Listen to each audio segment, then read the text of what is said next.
for the purpose of this video, I'm going to be showing you the 5 key movements that you only need in order to have a successful leg day, okay? You only need 5 key movements. So as I've gone older, I've had to be a lot smarter when it comes to training my legs. Smarter and more efficient, because the reality is I don't have as much time in the gym or to do a successful workout. And a lot of you watching this won't necessarily have as much time to be in the gym and to smash out a successful workout. Now, how do we define success? Success often defined by having to do lots of exercises, but the reality is you only need to do 5 exercises when it comes to the context of training your legs. So when we think about legs, we have to think the back of the legs and the front of the legs. So the back of the legs, typically we are thinking about the quads. Now the quads obviously broken into different divisions of the quads. Now for the benefit of this video, I'm not going to go through all the divisions because the person watching this just wants to know what exactly they need to do in order to get in the gym, grow decent legs, and obviously work the entire leg or leg, okay? So to work the entire leg. So the front part will be your quads. And then if we think about the back of the leg, then we're thinking about the hamstrings, and we're thinking about the glutes, and we're thinking about the calves. Now calves are a very, very touchy subject, and we'll find out why as we progress during the course of this video. But to understand what we need to do in the gym in order to have a successful leg workout, we need to understand exactly what part of the leg we need to train. So just to revisit, quads, hamstring, glutes, and calves. Those are the kind of areas that we need to focus on. Now, you also have the inside part of the legs, which is sort of your abductors and adductors, and I'll be covering that part as well. But they kind of form part of your quad and the front part of the leg, kind of so to speak. So what are the 5 exercises that you need in order to successfully train your legs? First exercise, any sort of squat-based pattern. So a squat-based movement can be anything from a barbell squat, a hack squat, a leg press. Back at uni when I used to play American football, I loved obviously doing barbell squats. It was one of those ones where it's like, after you've done a barbell squat, you feel great. You're like, you feel great. Like, I think a barbell squat is like a proper manly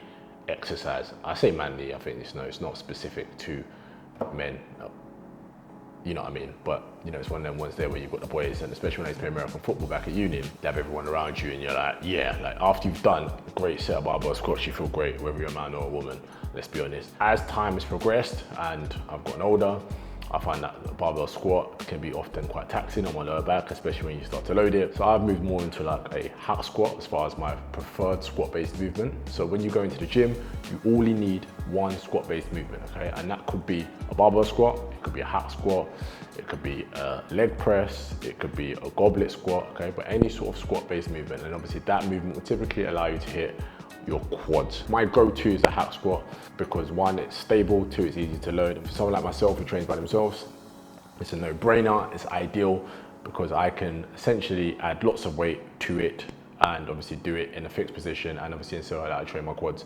So my typical go-to would be kind of a hack squat. Second exercise would be any sort of hinge-based movement. So any sort of exercise like a deadlift, a remaining deadlift, a stiff deadlift. Now for the benefit of this video, people are like, what's the difference between a deadlift, a stiff deadlift, and a remaining deadlift? Screenshot this, okay? So it just really depends on how far you're coming down with the barbell, essentially, when doing the movement.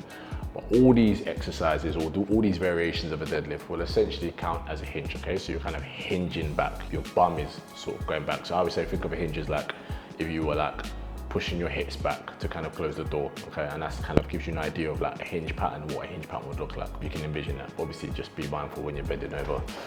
But anyway, I digress. So a hinge pattern movement will be the second exercise that you need. Now, any sort of hinge-based movement will allow you to work the back of the legs. So when you're thinking about hamstrings, you're thinking about the glutes, okay? So any sort of hinge-based movement in that context will be key. I like to often start with the squat-based movement and then move into a hinge-based movement because these movements tend to be bigger.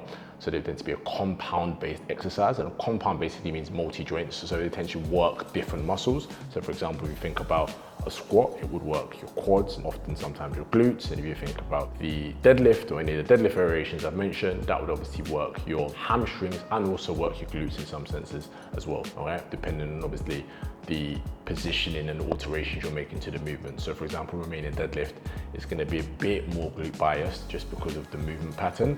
And again, I'll save the specifics of how to obviously make sure certain movements bias certain parts of the leg for another video. But obviously you get the point, right? You get the point in terms of the 2 base movements. These are the ones you're going to be able to load the most and carry most weight with.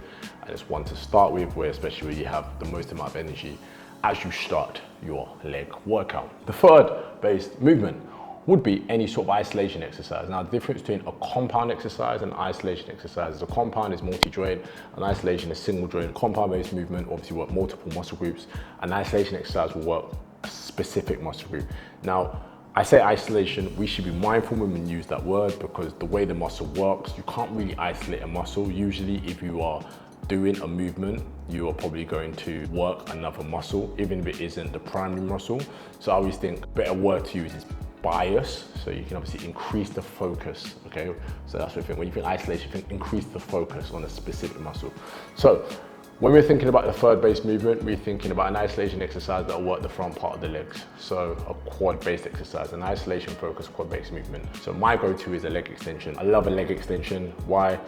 I don't know. It's actually just really painful, but I think it's great. It's a stable movement. It's one that hits the quads great, and obviously it's one that hits the quads through its shortened length, versus where maybe you do a squat-based movement or hit the quads versus its length and range. So it's good to obviously do the leg extension because it will allow you to focus, increase your focus on the quad, versus obviously having the barbell, which obviously increase the focus on not just the quad, but other movements as well. So leg extension is great to do because obviously increase the focus on the quad, whereas obviously if you're doing kind of your standard squat-based movement, you'll have other muscle groups come into play there. A few other kind of noticeable mentions when it comes to isolation exercises that you could do when it comes to your quads, i.e. your front part of your legs, would be like a step up, a Bulgarian split squat. A Bulgarian split squat, I'm not entirely sure I recommend you do that unless you want to lose the will to live just permanently in life. But jokes aside, it's obviously a good one to do, and obviously depending on how far you lean, being a bit up straight will obviously allow you to train and focus more and isolate the quads, or bias the quads, shall I say, and then obviously leaning over would obviously allow you to focus more on the hamstrings and the glutes. But obviously the next movement, as in number 4, an isolation exercise which works the back of the leg. So a Bulgarian split squat could be used for that in that instance as well.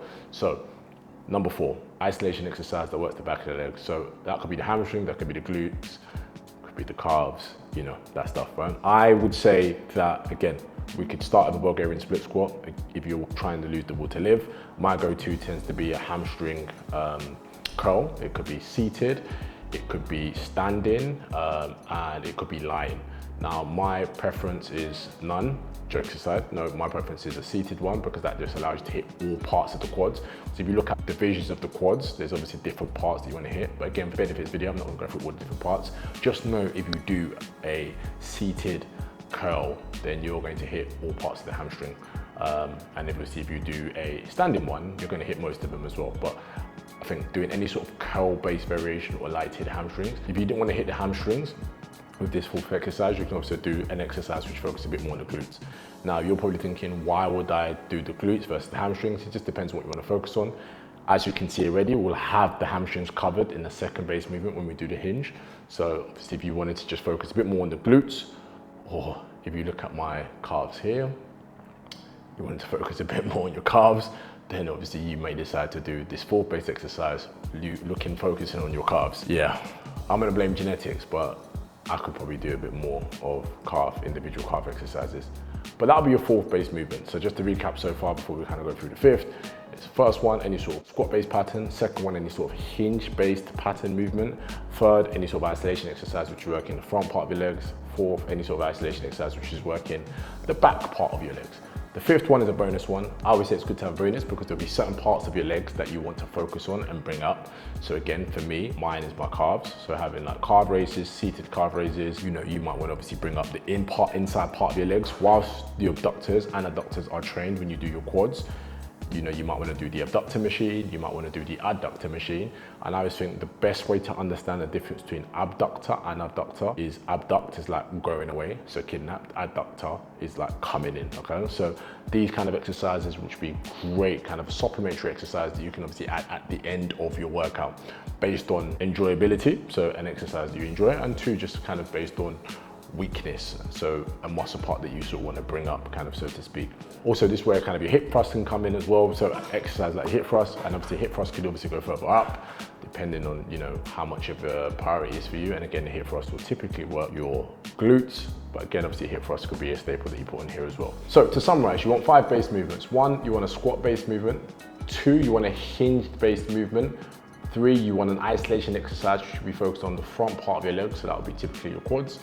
4, you want an isolation movement, which we're typically focused on the back of your legs, which could be your hamstring, your glutes, or your calves. And then 5th, you want your bonus exercise. And like I said, that can be where your abductors come in, your calf exercise come in, your hip thrust come in, and so to speak.